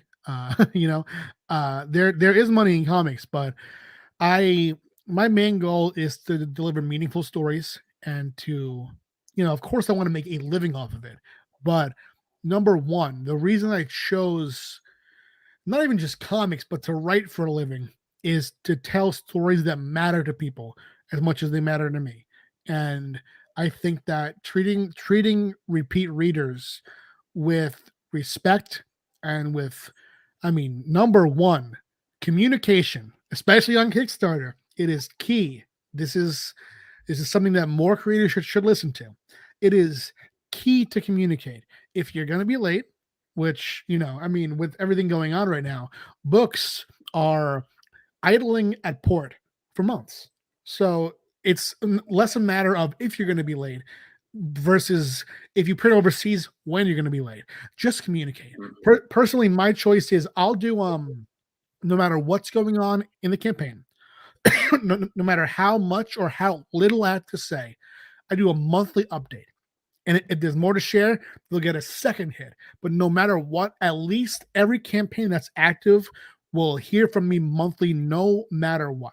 And that I think has legitimized me in a way where I've had campaigns that, for example, Vampire Emmy, I expected the books in November because the printer told me November, right? Books were here in the country in November, but they were on a boat for 2 months. And could I have anticipated that? No, it's not something that I would have in my worst nightmares thought about. Two months was far beyond any projection. However, I had a friend, and she and her husband, I could say who they are. It's Santine Phoenix and Jackson Stone. hmm, And Santine's the queen of D&D, Dungeons and Dragons. And one of the things that they had a book that was 6 weeks in a warehouse in China because they so it couldn't goes. find a boat. Yeah, They couldn't find a boat, and then it was another 2 weeks once they found a boat, and then that boat took like 3 to 4 weeks to get over, and then it had to be unpacked. So now yeah, we're talking like 3, 4 months late that's how it because goes. That's how it and goes. they just kept everybody updated. And I think the same problems happening with the Kickstarter but that they just fulfilled with Santine's Yeah, book. But I don't really care. I'm not worrying about that because it's not like I'm flipping the book, you know. yeah, But I know yeah, people who do flip comics and indie comics. And look, as if I just spent $600 for some rare books, I want to know where they are because it's a lot of yeah, money. And that's the other thing too is that with somebody that I bought, I spent a lot of money, about $100. And I'm like, where are you in this project? I'm not canceling my pledge. I just want to know where we're at because this was supposed to be here 2 months ago, and I just spent yes, $100. That's my problem. And it's a yeah, limited 50, and the longer it's in the mail, the more wrong shit can go wrong with it. yes, and it's important not only, and this is, I don't know if this is just my opinion, so I'll speak for myself. To me, it's important not only for that creator, but for crowdfunding, indie crowdfunding as a whole. It hurts because I'll see people paint crowdfunding with one wide brush. With I was screwed on this campaign. This creator never updates, and that for that person delegitimizes the entire platform, which Oh, I don't think it's fair. It's to me, it's not fair, but it got should be. no problem admitting that Yeah, I backed the campaign in 2017. Person, we reached 15,000. We were supposed to all these stretch goals, all this stuff. The book came damaged, came 16 to 17 months late, and he's like, "Oh, all these people, canceled their pledge," and I'm like, "Bullshit." What I think happened is I think he was building an imprint, and I think he ran out of money and he used the money, and why the book was late was not because there was a problem at the printer, because he was building an imprint and guy's not on Kickstarter, he's on Indiegogo now. And it's not that hard to figure out who this guy is. And he publishes a lot of people's books who are legends in comics and Yeah. some good content. But I didn't back a Kickstarter for 3 years because of that. It Yeah. was that bad where I had such a horrible experience on my first Kickstarter Yeah. that almost a year and a half late, and then what you promised wasn't delivered. Yeah. And even not even saying, man, I'm throwing some stickers in there or something, or coming up with another stretch goal. And I get that stretch goals aren't guaranteed, but his funding was $5,000. We reached 15,000. If you're having and you can't deliver on your stretch goals, and I'm like, where the fuck are these stretch goals, man? Like, what the fuck? Yeah. Like, It's you didn't tell us. You didn't think. Like, I probably would have said, I want a refund, and if that's the case. And Yeah. that guy lost my business. And if you go to his Kickstarters, there's hundreds and hundreds of negative comments. Yeah. And that kind of thing can be mitigated by being communicative, by talking to the backers the way that they deserve. Even, dude, I've seen creators make major mistakes. I've seen creators goes to campaign, get, as you said, a page full of negative comments. Then they'll come back and say, I was going through a hard time. I'm so sorry. And then create a plan to deliver. In almost every situation, the backers are forgiving. People are scared of upsetting backers for no reason. And that fear drives them to not communicate. And then that's the thing that actually gets backers pissed, is the lack of communication. It's going to be so much better for all indie creators, for all Kickstarters, if everyone just communicates. Leave the fear behind, and open and honest communication with backers how they deserve has always been my thought. And that is very important. Yeah, it's something I need to do on my campaign, clearly, in which that I do it, man. Do it tonight. I'm gonna send out an update, and then you notice I'm not making any moves until I get my funds, as far as ordering. Oh yeah, of course not. Yeah. And so it's only been like 7 days since my campaign ended. I started sending out surveys, and I'm gonna probably finish that up in the next 2 days. And I'm just gonna let all my backers know that, hey, your surveys are in your thing, and we're gonna proceed from there. And then, once I get my money, I'm gonna order what I need, and then I'm gonna get it out as soon as it comes in. But it's probably, and I'm gonna let everyone know, saying, hey guys, it's probably gonna be late because everything's messed up. Yeah. I'm gonna get it to you as fast as I can get it, but I'm anticipating to be 2 to 3 weeks late. Oh yeah, that's nothing. That's life. I do see that people will be more understanding, which is kind of weird to me. People will be more understanding when a major corporation is late versus when a single indie person is late. So it's the indie person's obligation to realize that if the customer, if the reader can talk to you and have a personal relationship with you, they expect more from you. It's your responsibility to meet that, in my thought. Yeah, and also my Kickstarter is weird because my fulfillment is going to be all year long. Because when you're fulfilling people's different guest spots, somebody wants something in legitly like June of this year. So my whole thing's a little bit different, where fulfillment for me, but everybody has that survey, and there are people who are booked about 6 weeks from now. So it's kind of cool. But hey, once you have that survey, it's your responsibility to fill it out. Yeah. And I'll remind everybody every single month, hey, so-and-so, fill it out. I want to interview you. You threw money at me. I didn't throw money at you. Yeah. So that's all I'm going to say. But obviously, even going back to this, you also have, 20 digital graphic novels. Yeah. Pretty cheap up there. Obviously, you mentioned they get drawn in there. Obviously, combo deals. Lots of fun stuff is in there. So, and then there's I don't know what other stretch goals you have. I barely looked at your campaign, That's all good, man. Yeah, the stretch goals have yet to be revealed. Pretty much we funded and I hopped on here. Yeah. We should have totally just cut the Zenescope. We should have just thrown you a launch party, and it would have been great. right? I will say though, one thing I can say that isn't a stretch goal, it's just a freebie that isn't listed on the campaign because I told Destiny New York backers first. If you back the Prison Witch campaign, you are getting the first ever Destiny New York trading card for free. So that'll be a little freebie there. It's going to be the Destiny New York trading card game. And I'm going to do at least one card per campaign starting now for free. No, that's good, and obviously, free shit's always fun. I appreciate free shit. Oh yeah. I also appreciate, free shit that's actually useful. You know, Yeah. I appreciate, somebody who has a trading card game and they're actually saying, "Here's a trading card," because that's actually useful. It actually has an Yeah. application use. Yeah. Beautiful piece of art. Yeah. It's kind of like an NFT that's actually a usable NFT. Yeah. So obviously a lot of fun stuff's coming down with this, and yeah, no, I'm very excited for it. And then we have to talk about the final thing, which is your tattoo. Oh, which one? This one?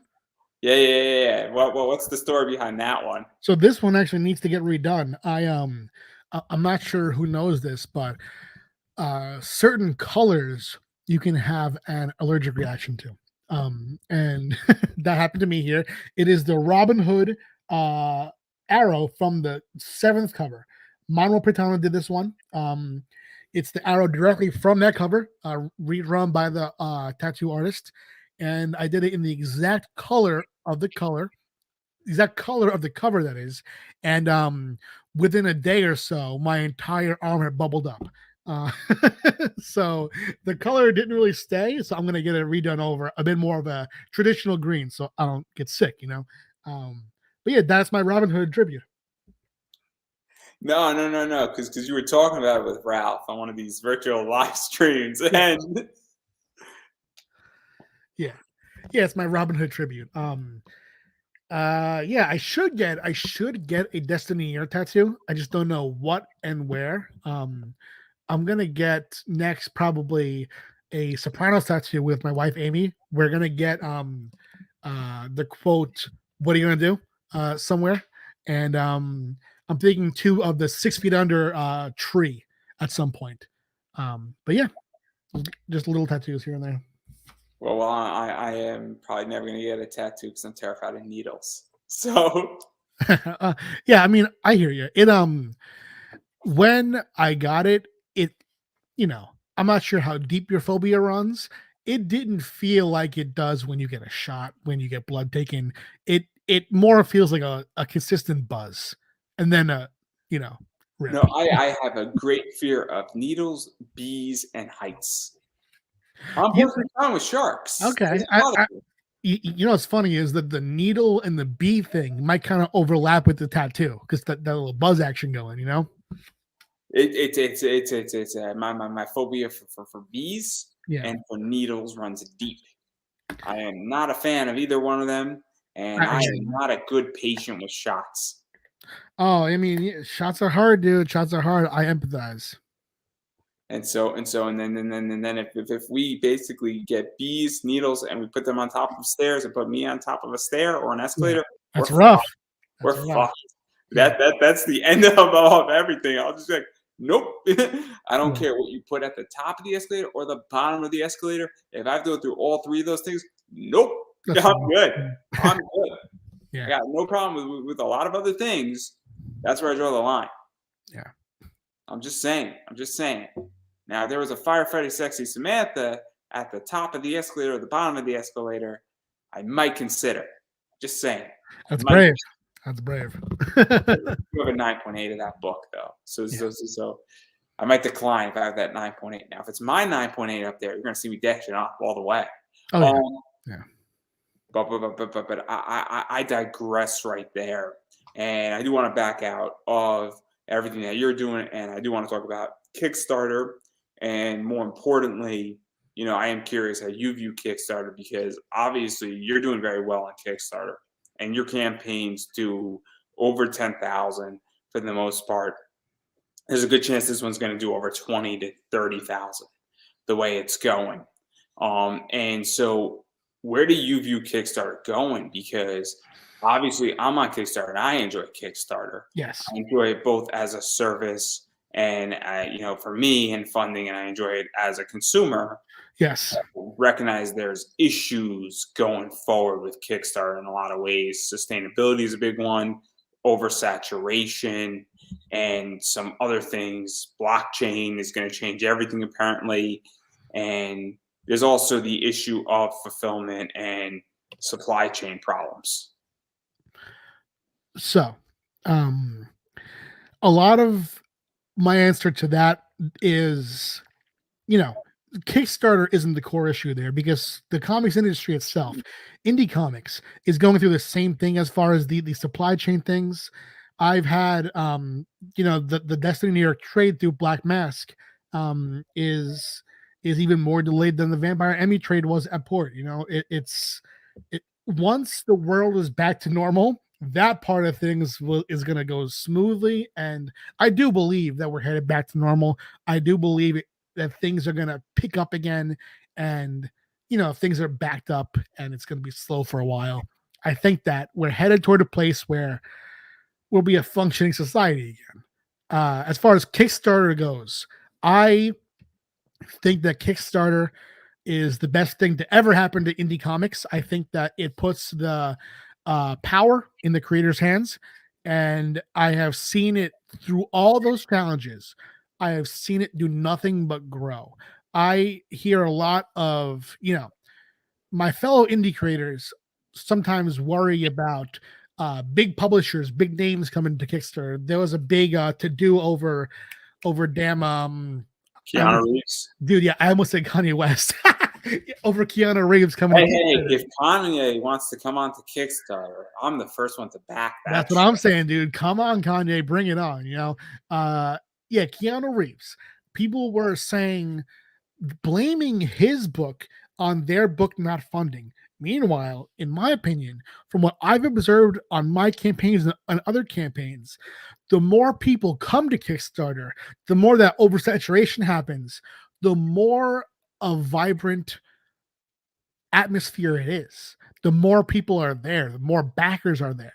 Those big names don't take away from the little guy. They facilitate everything. And I think that it makes it a lot healthier.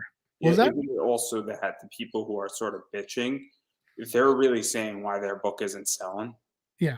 Because one of the things is that I know why I got funded on my Kickstarter. I pushed it out like crazy. I hit up a lot of people, and I just kept pushing and pushing and pushing. And I'm sure there are things that I could have tweaked on my social media, and I could have been on a lot more shows and a lot of other things. But I know why I got funded. It's because I just kept pushing, and I also believed I was going to fund to some degree. Yes. You got to do the work. Got to do the work. And I think some people are saying, look, my book isn't selling. I'm not making it. And you see them bitching about it and saying, oh, this person's stealing my money. Well, maybe they're not stealing your money. Maybe you're not earning your money. Maybe you're not bringing value to the table. Or maybe you're just targeting the wrong demographic. Or to say something even a little bit meaner, maybe your idea isn't fully fleshed out the correct way, which is also an issue where there's not enough trust in your comic idea or the artwork, or there's not enough for somebody to buy in, or maybe you picked a bad month to do it in. Yeah, I mean, I noticed that everyone who compares and says, why isn't my book doing this when that book does this? I look at their campaign and I go, who would want this? It's not designed for anybody. And it's hard for people to see outside of themselves. But I think, I like the idea of radical self-acceptance in a way that you look at what you do, and your success or failure is a result of your own actions. It's not Keanu Reeves' fault, right? It's not Kickstarter's fault. It's not the fault of them bringing blockchain. It's you. The platform is what the platform is. Anyone can use it to win, and anyone could use it in a way that doesn't work for them, and they do. I think that Kickstarter is in a better place than it's ever been as far as people spending money on comics and people making comics on it. no matter what anyone thinks about the politics of what they're doing going forward, that's the thing. I don't even talk about it anymore because I feel that conversation is so, Twitter takes the nuance out. Twitter really turns it into this, mob where there's nothing of weight or interest being said. There's the conversation there isn't productive, so I choose to not have it with the people having it there. I more want to look at Kickstarter and wonder, how are you going to make things better for people who are choosing to still use the platform and are choosing to grow their own business through the platform? And how are you making it so Kickstarter remains the best option? Because the truth is, if there's a better option, everyone should go there. Right now, it's the best option. Yeah, I agree, and I think that that's something that is very very important. And yeah, so I want the best option as well. So obviously, that's kind of where I'm at in Yeah, a lot of ways. So yeah, yeah. Sorry, just give me one sec. go for it. Yeah.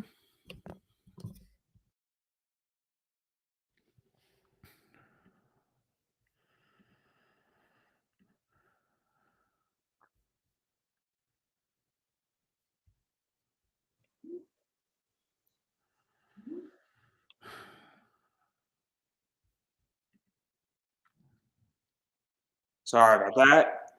It's all good. Getting distracted here. Oh, yeah. It's noise, and it's just like it's terrible. Get distracted very easily. But yeah, no.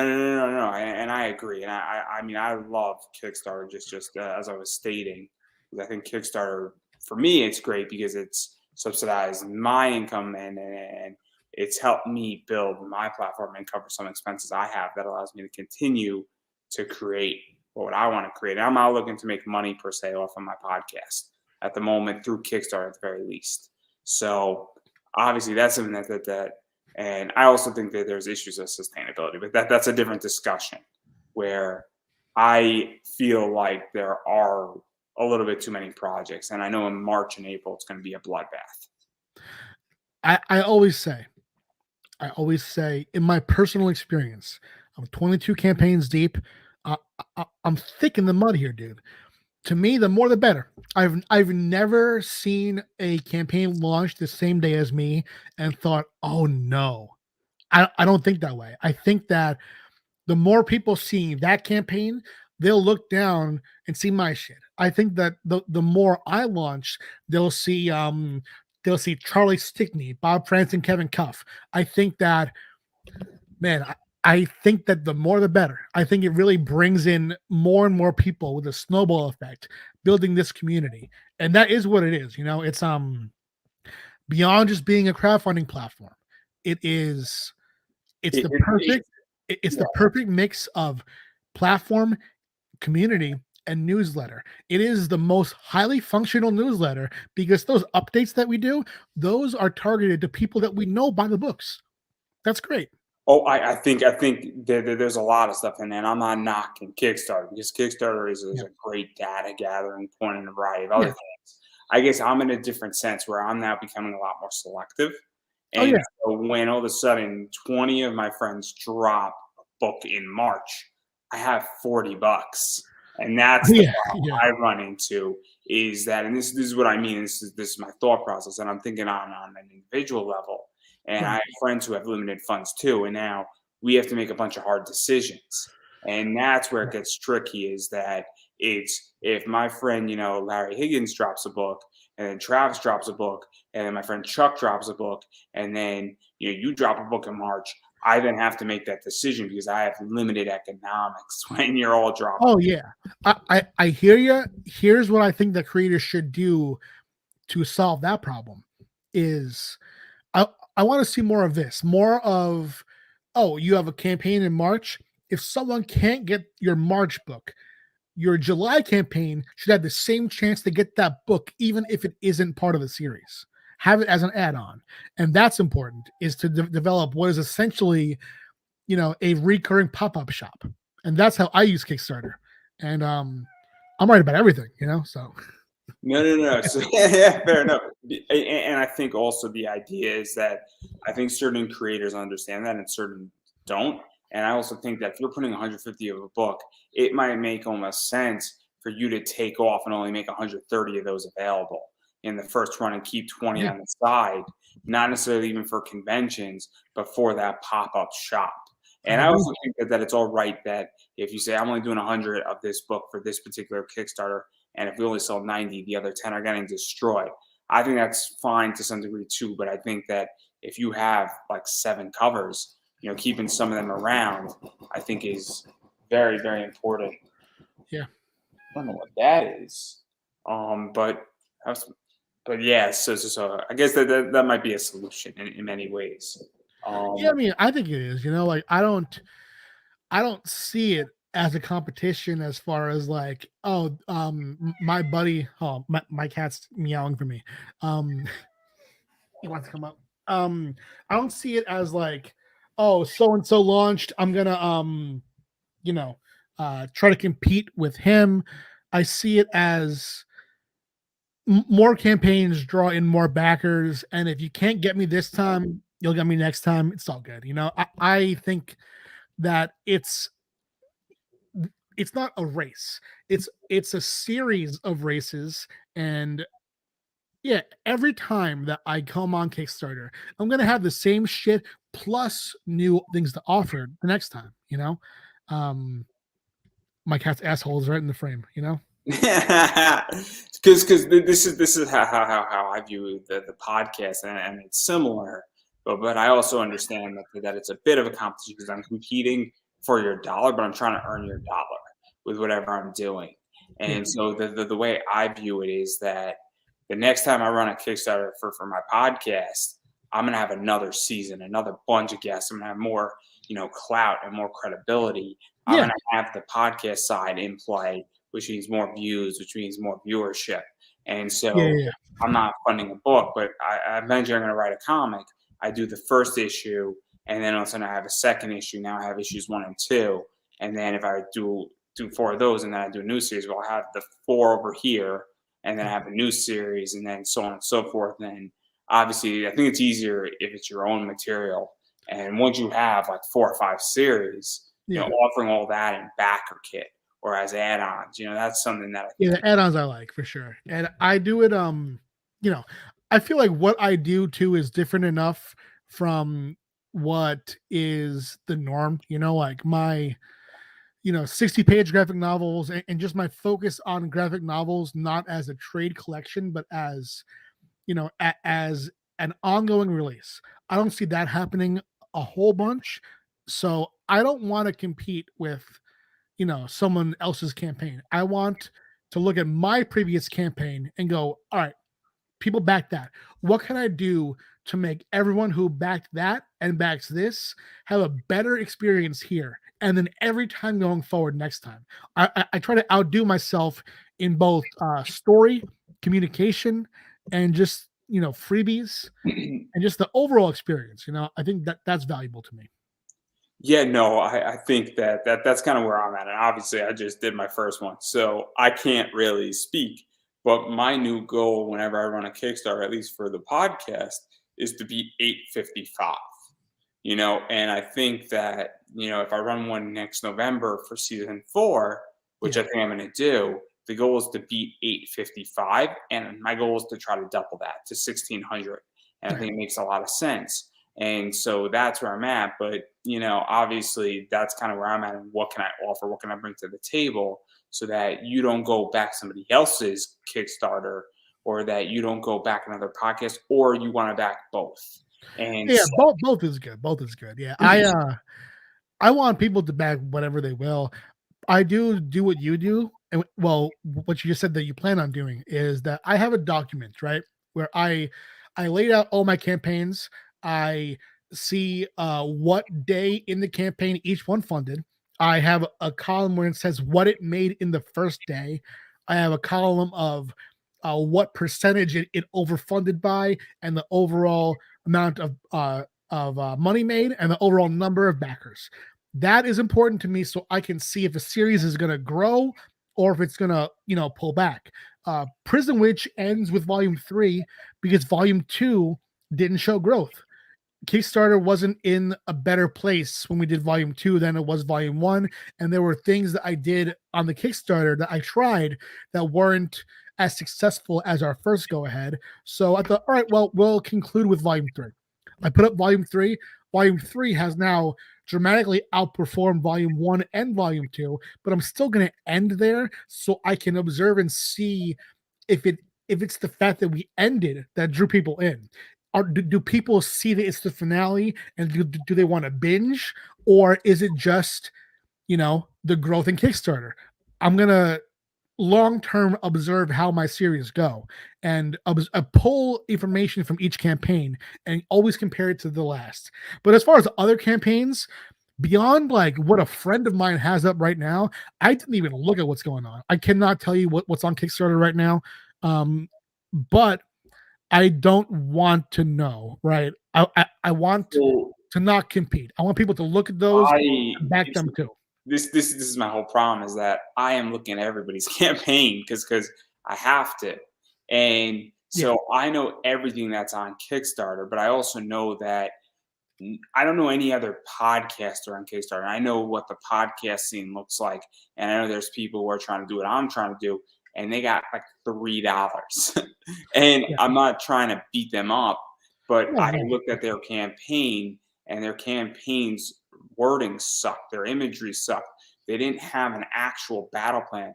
$25 for a shout out on your website is nothing. It's this idea that they didn't have a battle plan coming in. Yeah. And I actually thought about what I was offering, and it was somewhat well laid out.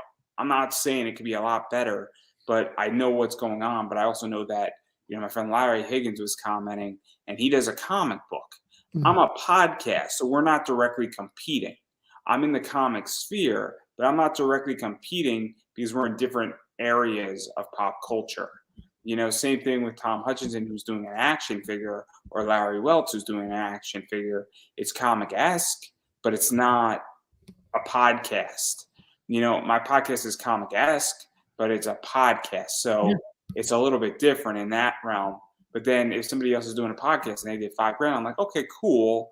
Maybe they have a different audience. Maybe they have a different battle plan, or maybe, it is what it is. But also, what is, I think I'm right where I'm supposed to be right now.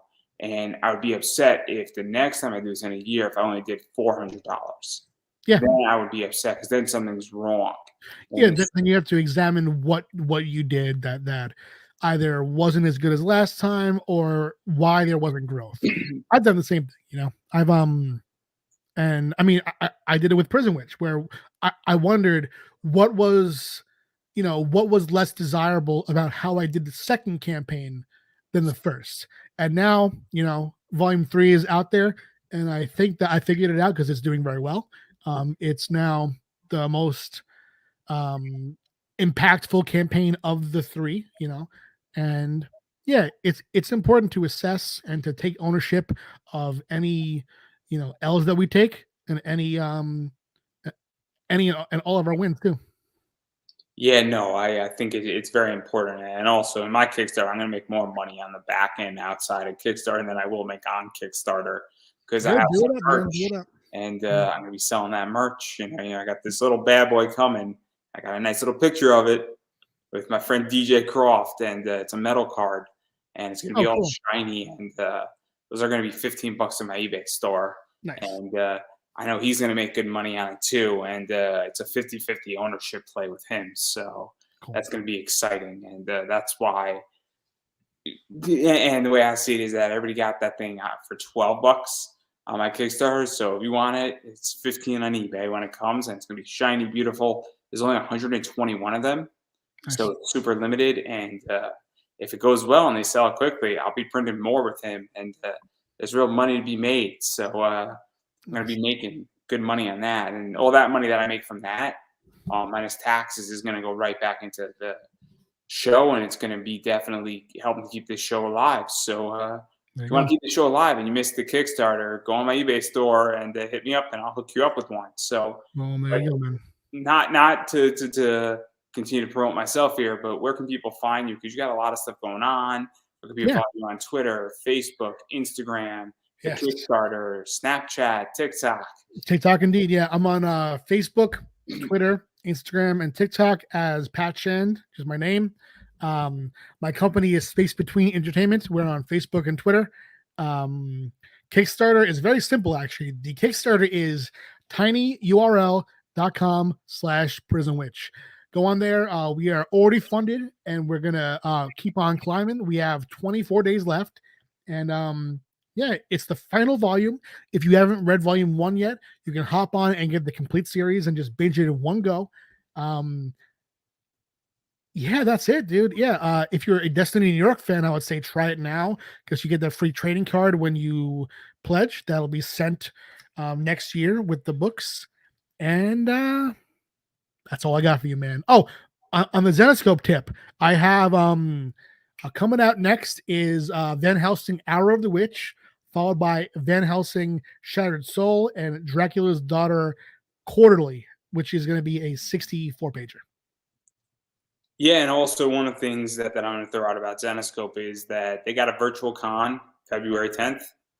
So if you can make it, it's fun. Buy a bunch of Zenoscope stuff. And what happens with Zenoscope is that they recycle a lot of old titles on exclusives.